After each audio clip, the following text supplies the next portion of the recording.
Epstein নথিতে ভারতের প্রধানমন্ত্রী নরেন্দ্র মোদীর নাম। কূটনৈতিক বিতর্ক এবং অভ্যন্তরীণ রাজনীতির উত্তাপে ছেয়ে গেছে দেশ। যুক্তরাষ্ট্রের কুখ্যাত যৌন অপরাধী জেফ্রি অ্যাপস্টেইন সংক্রান্ত কয়েক লাখ পৃষ্ঠার এক নতুন গোপন নথি প্রকাশ করেছে মার্কিন বিচার বিভাগ। অ্যাপস্টেইন ফাইলস ট্রান্সপারেন্সি অ্যাক্টের আওতায় গত শুক্রবার প্রকাশিত এই বিশাল নথিতে ভারতের প্রধানমন্ত্রী নরেন্দ্র মোদীর নাম আসায় ভারতের জাতীয় রাজনীতিতে চরম উত্তেজনা এবং বিতর্কের সৃষ্টি হয়েছে। বিষয়টি নিয়ে ভারত সরকার কঠোর অবস্থান নিলেও দেশটির প্রধান বিরোধী দলগুলো একে জাতীয় লজ্জা হিসেবে আখ্যায়িত করে প্রধানমন্ত্রীর ব্যাখ্যা দাবি করেছে। প্রকাশিত নথির মধ্যে 9 জুলাই 2017 সালের একটি ইমেইলকে কেন্দ্র করে এই তোলপাড় শুরু হয়েছে। কুখ্যাত ধনকুবের জেফ্রি অ্যাপস্টেইন জেবর ওয়াই নামে তার এক ঘনিষ্ঠ ব্যক্তিকে পাঠানো ইমেইলে লিখেছিলেন, ভারতীয় প্রধানমন্ত্রী মোদি পরামর্শ মেনে চলছেন এবং আমেরিকার প্রেসিডেন্টের সুবিধার্থে ইসরায়েলে নাচ ও গান করেছেন। কয়েক সপ্তাহ আগে তাদের দেখা হয়েছিল, এটি কাজ করেছে।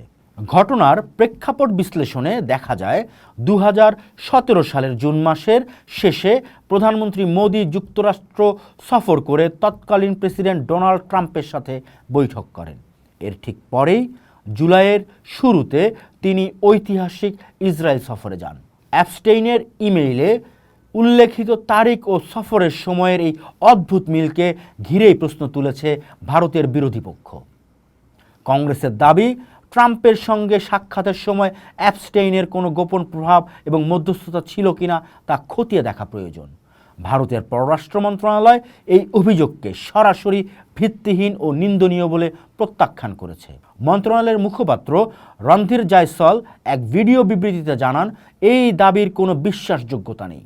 তিনি বলেন, 2017 সালের জুলাইয়ে প্রধানমন্ত্রীর ইসরায়েল সফর ছিল একটি ঐতিহাসিক এবং আনুষ্ঠানিক কূটনৈতিক সফর। একজন দণ্ডিত অপরাধীর ব্যক্তিগত ইমেইলের ভিত্তিহীন ও নিন্দনীয় কল্পনাপ্রসূত গালগল্পকে চরম অবজ্ঞার সাথে প্রত্যাখ্যান করা উচিত।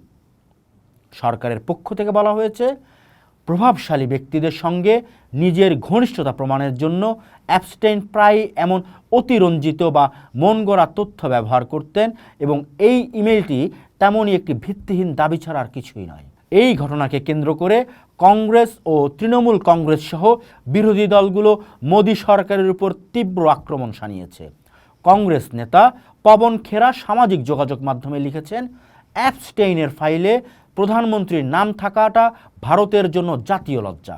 তিনি দাবি করেন, এই বিষয়টি ভারতের জাতীয় মর্যাদা ও আন্তর্জাতিক সুনামকে প্রভাবিত করেছে এবং এর জন্য খোদ প্রধানমন্ত্রীর কাছ থেকে স্বচ্ছ ব্যাখ্যা প্রয়োজন।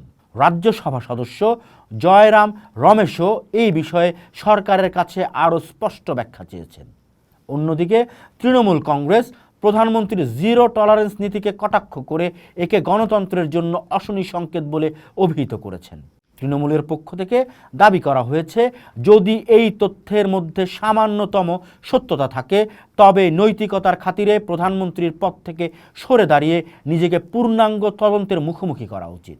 তাদের মতে, আন্তর্জাতিক মহলে দেশের ভাবমূর্তি যখন প্রশ্নের মুখে, তখন প্রধানমন্ত্রীর নীরব থাকার কোনো সুযোগ নেই। রাজনৈতিক বিশ্লেষকদের একাংশের মতে, অ্যাপস্টেইনের ইমেইলে ব্যবহৃত নাচ ও গান শব্দবন্ধটি আক্ষরিক কোনো পারফরমেন্স নয়, বরং কোনো বিশেষ কূটনৈতিক পদক্ষেপ বা রাজনৈতিক সমঝোতার রূপক হিসেবে ব্যবহার করা হয়েছে। অর্থাৎ অ্যাপস্টেইন বোঝাতে চেয়েছেন তার পরামর্শ মেনে মার্কিন স্বার্থে কাজ করেছিলেন মোদি। তবে অ্যাপস্টেইন যেহেতু মানব পাচার ও শিশু নিগ্রহের মতো জঘন্য অপরাধে যুক্ত ছিলেন এবং 2019 সালে কারাগারে রহস্যজনকভাবে মারা যান, তাই তার ব্যক্তিগত নথিতে ভারতের প্রধানমন্ত্রীর নাম আসাকে বিরোধীরা বড় রাজনৈতিক অস্ত্র হিসেবে ব্যবহার করছে।